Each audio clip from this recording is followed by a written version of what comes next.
Hello mga ka-Maria Lessing, good morning. Alam naman po natin na hanggang ngayon ay hindi pa rin po talaga nag-a-upload itong si Maria Lessing. Hindi pa rin po talaga siya nag-a-update sa ating mga supporters. At alam naman po natin mga ka-Maria Lessing na pwede nga po talagang piliin na lang talaga ni Maria Lessing na maging private na lang talaga yung buhay nila ng kanyang pamilya.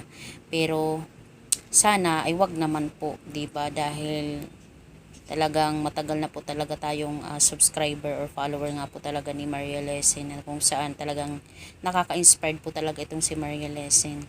Hoping nga po talaga na hindi na lang talaga piliin ni Maria Lessing na maging private yung buhay nila. Pero dahil nga po talaga sa mga basher din po talaga mga ka-Maria Lessing, posible din talaga na yun na lang ang gawin talaga ni Maria Lessing. Pero sayang po yung channel niya kung yun po talaga yung gagawin niya. So hoping nga po talaga kung ano man yung pinagdadaanan ngayon ni Maria Lessing ay talagang makarecover po talaga siya, no, mga ka-supporters. At totoo naman po talaga yun na hindi naman talaga lahat ng action mo, lahat ng ginagawa mo ay pwede mong i-post dito sa social media, dahil alam naman po natin mga ka-supporters yung ibang mata ng mga tao na sobrang mapanlait talaga.